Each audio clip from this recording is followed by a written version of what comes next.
नमस्कार। इस खास एक्सप्लेनर में हम बात करने वाले हैं आर्टिफिशियल इंटेलिजेंस की। कभी सोचा है कि मशीनें हमारे आसपास की दुनिया से आखिर सीखती कैसे हैं?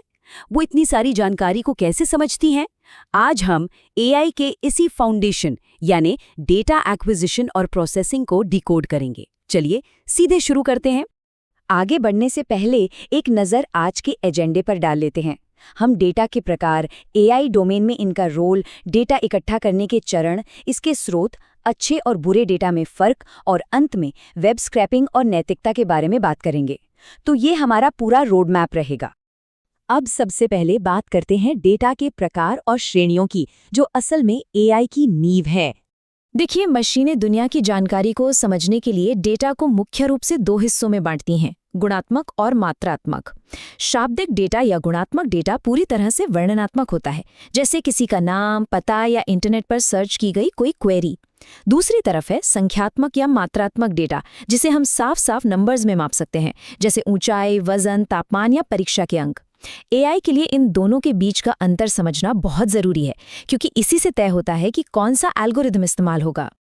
अब इस संख्यात्मक डेटा के अंदर भी एक इंटरेस्टिंग बंटवारा है। पहला है सतत डेटा यानी कंटिन्यूअस डेटा। इसकी वैल्यू लगातार बदल सकती है और दशमलव में भी हो सकती है, जैसे किसी का वजन 45.5 किलो हो सकता है या तापमान 36.60 डिग्री। और दूसरा है असतत डेटा यानी डिस्क्रीट डेटा। ये वो नंबर्स हैं जो हमेशा पूर्ण संख्याओं में ही गिने जाते हैं। अब जाहिर सी बात है, किसी क्लास में 40 छात्र तो हो सकते हैं, लेकिन 40.5 छात्र तो नहीं हो सकते हैं ना। चलिए अब अगले हिस्से पर चलते हैं, एआई डोमेन में डेटा। ये देखना काफी मजेदार है कि अलग अलग तकनीकों को अलग अलग तरह की डेटा की जरूरत कैसे पड़ती है। इस टेबल को देखिए, ये सब कुछ साफ कर देती है।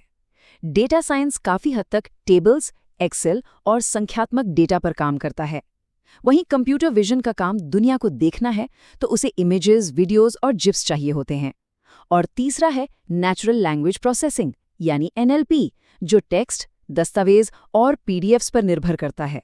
कमाल की बात यह है कि यही एनएलपी तकनीक ही ओपनएआई के चैटजीपीटी और मेटा के एआई टूल्स का असली दिमाग है, जिससे मशीनें इंसानी भाषा समझ पाती हैं। खैर, आगे बढ़ने से पहले एक छोटा सा मेंटल चेक करते हैं। जरा इन 5 डेटा पॉइंट्स के बारे में सोचिए। तापमान, लिंग, जूते का आकार, पसंदीदा रंग और वजन। क्या हम इन्हें गुणात्मक और मात्रात्मक श्रेणियों में बांट सकते हैं? तो इसका सीधा सा फंडा है कि जानकारी को मापा कैसे जा रहा है। तापमान, जूते का आकार और वजन, इन्हें हम साफ साफ नंबर्स में माप सकते हैं, तो ये मात्रात्मक हो गए। इसके उलट जेंडर और पसंदीदा रंग वर्णनात्मक हैं, तो ये अपने आप गुणात्मक डेटा बन जाते हैं। सिंपल। अब हमारे अगले सेक्शन की बारी, डेटा अधिग्रहण के चरण। डेटा के प्रकार तो समझ आ गए, लेकिन एआई इसे इकट्ठा कैसे करता है? आइए देखते हैं। अगर आसान भाषा में कहें तो डेटा एक्विजिशन वो व्यवस्थित प्रक्रिया है जिसके जरिए किसी एआई मॉडल को सीखने और काम करने के लिए जरूरी डेटा दिया जाता है। सोचिए, ये एआई के लिए पौष्टिक भोजन जुटाने जैसा है। जितना प्रासंगिक डेटा होगा, एआई का दिमाग उतना ही तेजी से विकसित होगा। और ये प्रक्रिया 3 अहम चरणों से गुजरती है। सबसे पहले है डेटा डिस्कवरी, जहां किसी खास काम के लिए विशिष्ट डेटा खोजा जाता है, जैसे सेल्फ ड्राइविंग कारों को ट्रेन करने के लिए सड़क और पैदल चलने वालों की तस्वीरें। फिर आता है डेटा ऑगमेंटेशन। इसमें मौजूद डेटा में ही छोटे बदलाव किए जाते हैं, जैसे तस्वीर का रंग या चमक बदलना या उसे पलट देना, ताकि मॉडल हर स्थिति के लिए तैयार रहे। और अंत में है डेटा जनरेशन, जहां स्मार्ट सेंसर्स का इस्तेमाल करके बिल्कुल नया डेटा रिकॉर्ड किया जाता है।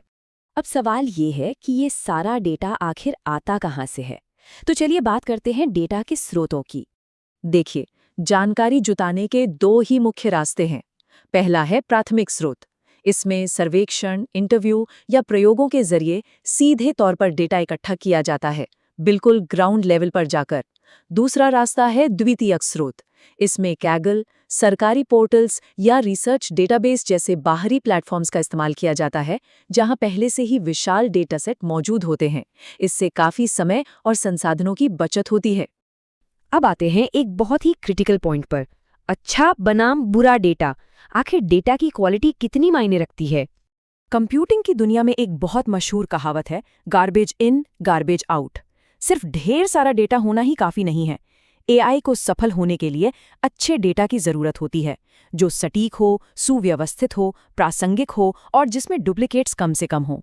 वहीं दूसरी तरफ है बुरा डेटा, जिसमें गलतियां होती हैं, कई वैल्यूज गायब होती हैं या जो पूरी तरह से अव्यवस्थित और अप्रासंगिक होता है। अगर मॉडल को ऐसा बुरा डेटा दे दिया जाए तो उसके नतीजे पूरी तरह से गलत और भ्रामक हो सकते हैं। और अब हम इस एक्सप्लेनर के सबसे ज़रूरी और संवेदनशील हिस्से पर आ गए हैं, नैतिकता और वेब स्क्रैपिंग। आइए खेल के नियम समझते हैं।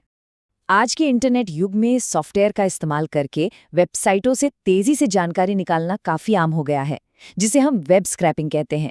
लेकिन यहाँ एक बहुत बारीक सी लाइन है। किसी भी वेबसाइट से उसके मालिक की स्पष्ट अनुमति के बिना डेटा निकालना अवैध हो सकता है। ये बिल्कुल वैसा ही है जैसे किसी के घर से बिना पूछे कोई सामान उठा लेना। डिजिटल दुनिया में भी परमिशन लेना सबसे ज़रूरी है। और यही काम आते हैं नैतिकता के कुछ बेहद ज़रूरी दिशा निर्देश। डेवलपर्स को ये सुनिश्चित करना ही होता है कि डेटा में कोई पूर्वाग्रह या बायस न हो। सहमति यानी कंसेंट प्राप्त करना, पूरी प्रक्रिया में पारदर्शिता बनाए रखना, यूजर की पहचान सुरक्षित रखना और सबसे बढ़कर जवाबदेही बनाए रखना। बिना इन 5 पिलर्स के कोई भी एआई सिस्टम समाज के लिए खतरनाक हो सकता है। तो एक बहुत बड़ा सवाल खड़ा होता है, अगर आर्टिफिशियल इंटेलिजेंस पूरी तरह से उसी डेटा पर निर्भर है जो उसे फीड किया जाता है, तो एक समाज के रूप में हम ये कैसे गारंटी दे सकते हैं कि ये डेटा हमेशा निष्पक्ष, पूर्वाग्रह रहित और नैतिक रूप से जुटाया गया हो? क्योंकि कल के एआई मॉडल्स का भविष्य आज के डेटा पर टिका है। इसी विचारोत्तेजक सवाल के साथ आज का ये एक्सप्लेनर यहीं समाप्त होता है। सोचिएगा जरूर।